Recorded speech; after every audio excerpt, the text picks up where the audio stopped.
gusa nkuko mubireba afite ikibazo cy'uburwayi, yavukanye amazuru abiri, avuka afite amazi mu mutwe nkuko abaganga babivuga ko nabyaye n'igikoko bakaza no kureba nyine baje kureba igikoko nyine nkaterura nkabereka abarira bakarira abanyihanganisha nyine nabo bakanyihanganisha ariko nge nkumva nta kibazo nyine nge naye narabyakiriye navuye kwa muganga narabyakiriye.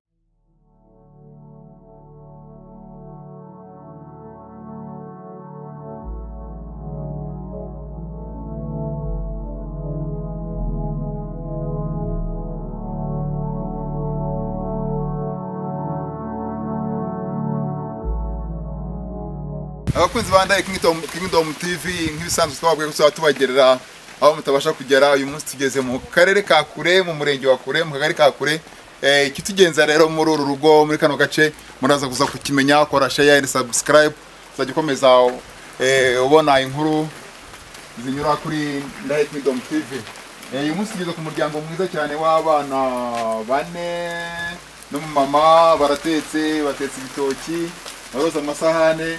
Uyu munsi dufite impamvu twaje ahangaha, twaje kubasura kugira ngo twumve byerekeranye n'ubuzima bwabo. Bafite umwana ahangaha, none twagira ngo dusabe abantu muraho yego muraho namwe tumuzanga twicare tuganire.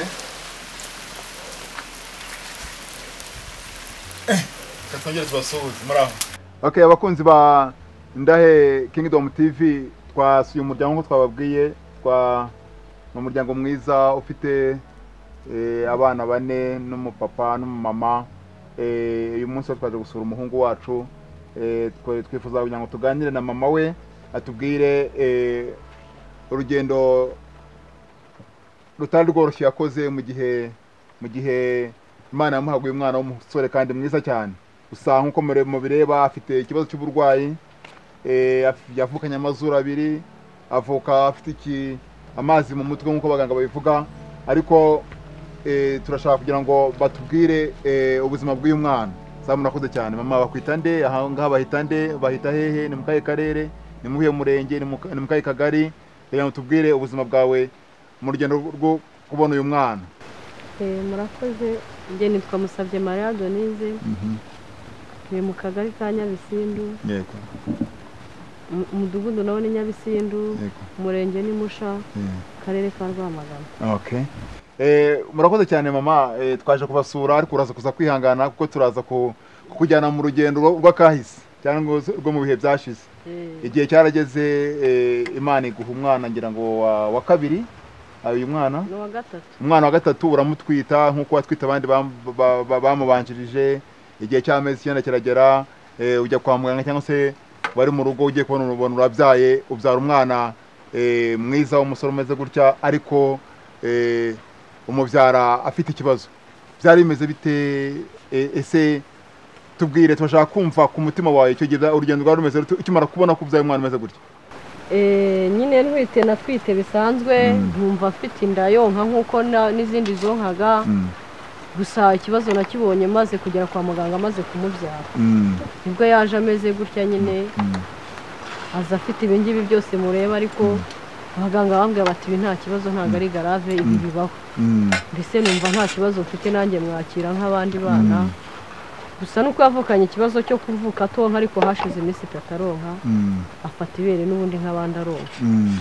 Ubwo rero nyuma nkajya njya kwa muganga nyine, bambwe batabazungu baje ahangaha, nabanje CHK, ndagenda baramureba. Yari afite amezi 4 icyo gihe, bambwe bati igendere tuzagutumaho. Yego ndaza. Ubwo ngubwo i Kanombe naho haza abandi, nabwo abaganga bimusha abantu muho bambwira ko abazungu baje i Kanombe. Ndagenda ngezeyo, namazeyo iminsi 7 nyine ntegereje yuko azaca mu cyuma kugira ngo barebe ko babasha kumukora. Ubwo ngubwo bakorera abandi, nge nabaye nk'uwa nyuma nyine, baravuga bati reka tubanze tujye kumucisha mu cyuma Faisal. Turagenda bamucisha mu cyuma, igisubizo kiza kivuga yuko afite ikibazo cyo kudaterwa ngo ikine. Ngo niyo yakorwa yazakorwa ari mukuru, kandi nabwo ngo ntabwo yakorerwa mu Rwanda, ngo kiretse kujya hanze. Ubwo rero nyine ndaza ndatuza ndiyica. Mama, abaganga bakubwira ngo ngo umwana baramutse bamuteye ikinya ntabwo byakunda kuko akiri mutoya, ubundi bakubwiraga ko afite uburwayi ikinya bayiteraga bavura iki? Urumva niba bagiye gutera ikinya baratera ikinya kubera ko hari ikintu bagiye kuvura, ubundi bamuvuraga iki? Ese urabona ko afite amazuru abiri, bumvaga wenda babaga ayo mazuru rikaba izuru rimwe, cyangwa se iki kintu afite kibimbe mu gahanga wenda gishobora kuba kirimo nk'amazi, bumvaga bakubwira ko bagomba kumubaga agakira, noneho ubuzima bwe bukagenda neza. iyo biba ngombwa nyine akaba yaterwa icyo kinya, bari kumubaga iki kintu bakadoda n'iki kibara afite, bakagira izuru rimwe. None akagira izuru rimwe nyine.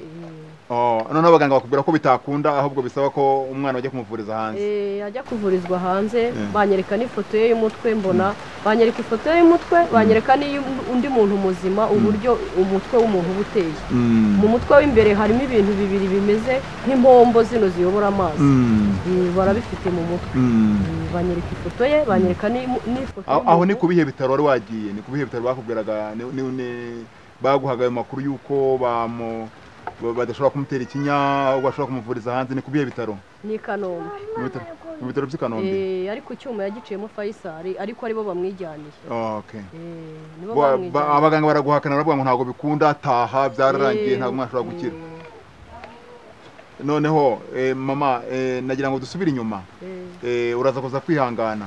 Uyu mwana ukimubyara, urumva ntekereza ko ufite umugabo waramuhamagaye, areba umwana, abona nyine yabyaye umwana umeze gutya, abaturanyi barazaga, inshuti zarazaga. Wumvaga bimeze bite? Turashaka kugira ngo tubwire iki uko wumvaga bimeze, turashaka kugarura mu gihe cyashize kugira ngo utubwire ukuntu ku mutima wawe byari bimeze. Wumvaga bimeze bite ku mutima wawe?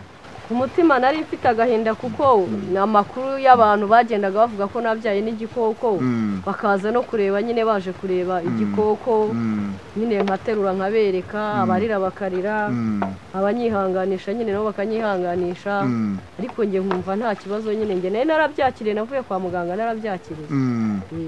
Ariko amakuru nyine y'inahangaha mpageze yansubizaga inyuma, ngo nabyaye igikoko, ngo gifite amazuru 7, nyine bagenda bavuga inkuru nyinshi, bikambabaza nk'umubyeyi ariko nkihangana. Imbaraga zo kwihangana ukamwonsa, ukamutunga, ese umugabo we yabonaga ate mu gihe waruhamagaye umugabo umubwira ati umutwaranjye nabyaye, agiye kubona umwana ameze gutyo? Wabona reaction y'uwo mugabo wabonaga imeze gute, y'umugabo wawe? Rwose yarabyakiriye, nta kibazo yagize. Nta kibazo yagize. Ikibazo twari twagize gusa nuko yavutse adafata ibere, nicyo kintu cyari cyatubabaje. Nyine abaganga bavuga uburyo tugomba kuba tumuha amazi atetse, ngo ari igihe yaba ari ukuvuka ananiwe, wenda ariyo mpamvu yabiteye, kandi koko yatinze no kuvuka kubera nyine uko ateye uku nguku. Niyo mpamvu atari yarifashe, kuko yaje yananiwe cyane. Ubwo rero hashize iminsi 3 tumuha ayo mazi atetse, nibwo yafashe ibere aronka nk'abandi bana. Twe twumva n'ikibazo kirakemutse ubwo abashije koga. None hariho abantu barimo kureba Ndahe Kingdom TV, harimo abantu bo hanze, hari abantu bo mu gihugu, hari inshuti, hari abavandimwe.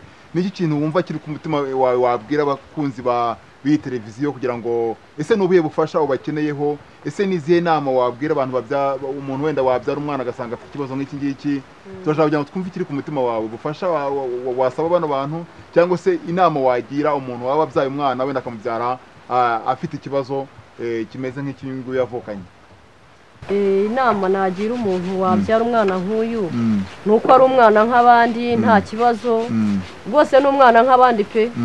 Iyo umufashe neza ukamwitaho, ubu ni umusore, aravoma, arasenya, ni umwana nk'abandi rwose. Umubyaye wabasha kubyihanganira, ukabyakira nk'uko wakwakira undi mwana wavuka afite foromerere nzima.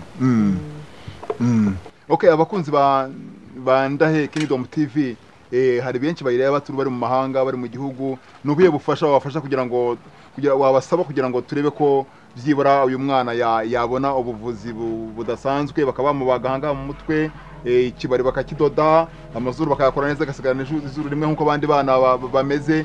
Ni iyihe nkunga wumva ukeneye ku bantu bakurikirana televiziyo kugira ngo urebe ko umwana wawe yabona abamufasha akaba yavurwa, wenda akavurirwa hanze nk'uko abaganga bakubwiye? Inkunga yo n'ubu ngubu nta mituweli mfite kuko ntabwo mfite umuryango w'abantu benshi n'ubu nta mituweli mfite n'indi ndwara arwaye ntabwo nabasha kuyimuvuza kuko ntarabona ubushobozi nyine bwo gutanga iyo mituweli niyo nabona mituweli n'ubundi bufasha nyine bagenda bampa bwo kuba wenda babasha no kuba bamugeza hanze ariko cyane cyane inkunga nasaba ni ya mituweli kuko nayo irambabaje reba mfite umuryango w'abana 5 nanjye na papa urumva turi abantu 7 urumva ko kubatangira mituweli mbese ubu biba byaranshanze ni ukuyashakisha kugira ngo nzayabone birangora niyo nabona mituweli wenda bakazamfasha no kuba bamugeza hanze kuko ibintu byose bikorwa burya byaciye muri mituweli n'ubu na malaria simbasha kwimuvuza bitewe n'uko ubu ntaratanga mituweli ubwo bufasha babumpaye rero ese kwa muganga baba barakubwiye kugira ngo umwana avuzwe wenda byasanga amafaranga ngahe mituweli byo turabyumva ko wenda niba umuntu ari 3 mukaba muri 721 ese kwa muganga baba barakubwiye ngo byibura ngo byahagara nk'amafaranga ngahe kugira ngo abakunzi bacu babe hari icyo bakora kugira ngo umwana tumujyane kwa muganga mu mahanga aho ngaho haba mu Buhinde haba i Burayi haba muri Amerika kugira ngo tureke ko yavuzwa baba barakubwiye umubare w'amafaranga wenda yabakenewe dogiteri yambwiye ko ari amafaranga menshi cyane yamuvura ntabwo ugeze kubwira umubare ntabwo yambwiye umubare yambwiye ko ari amafaranga menshi yamuvura abakunzi ba Ndahe Kingdom TV rero nk'uko mubibona uyu muryango ufite ikibazo kandi cy'uyu mwana urwaye byongeyeho n'ubukene ubu mu kwezi kugera kwa hafi kwezi kwa 8 mituweli zitangwa mu kwezi kwa 7 akaba yaratanze mituweli ubu nta niyo yatanze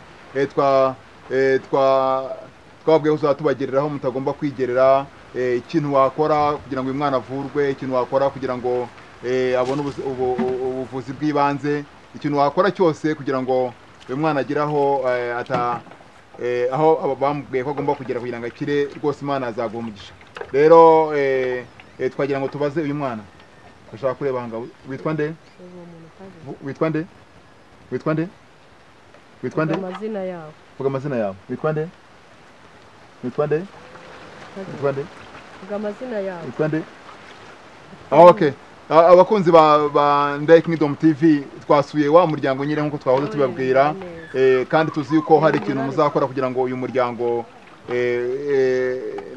nawo ugeraho wifuza kugera abakunzi ba Ndahe Kingdom TV madam ndashaka kubaza ikindi kibazo kimwe ndashaka ngo tubwire ubuzima bw'uyu mwana arimo akina n'abandi bana ese abantu ntibamutinya wenda ajya ku ishuri mbese ageze ku ishuri umva bimeze wumva garuka kubura ko byagenze bite kugira ngo tubwire muri makeya ubuzima bw'uyu mwana n'abandi bana bo hanze muturanye cyangwa se wenda mugiye ku isoko cyangwa se mugiye gusenga cyangwa se mugiye mbese ahantu hatandukanye naho yakuriye ubuzima bw'uyu mwana bumeze gute mu bandi bana cyangwa mu bandi bantu ubuzima bw'uno mwana mu bandi bantu wenda nk'abantu bakuru iyo bamubonye rwose bagira ubwoba cyane bagashaka kuba banjyeho cyane ngo bamurebe nigeze kujya ku isoko intunga ngezeyo yari afite amezi 6 ararira nyine arize ndatwikurura isoko ryose rihita rindemeraho ubwo biba ngombwa ko nongera nkatwikira mva mu isoko n'imyenda nari ngiye gucagura ntabwo nayicaguye kuko banyuzuyeho mbura umwuka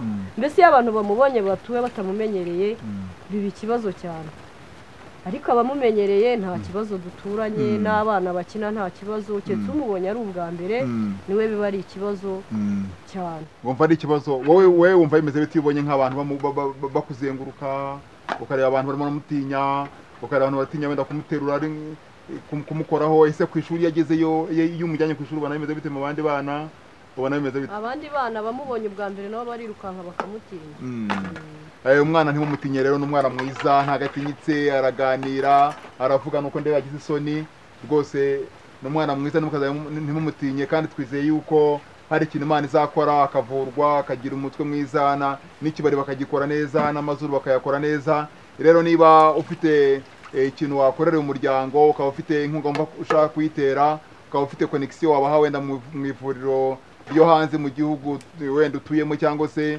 mugenzi wawe yabatuyemo rwose Imana yazagufasha wakoresha izo nomero murimo kubona hasi kuri Ndahe Kingdom TV mukaduhamagara tukawageza kuri uyu mubyeyi n'uyu mwana rwose akeneye kuvurwa birakomeye ntago abana bazongera kumutinya ntago abaturanyi bazongera kumutinya ntago azongera kumujyana mu isoko ngo abantu bamuzenguruka bamureba twizera yuko uyu mwana azakira binyujije muri mwebwe kandi Imana ubwayo yanamukiza bitananyuze no mu bandi bantu ariko cyane cyane niba ufite inkunga watanga wakoresha nomero urimo kureba hasi ukaduhamagara tukareba ibyo twafatanya uyu muryango tukawufasha, yaba ari mituweli iyo ngiyo barimo gushaka cyangwa se no kuba umwana ajya hanze akavurwa. Murakoze cyane, Imana ibamugisha. Bye bye. Bye. Okay.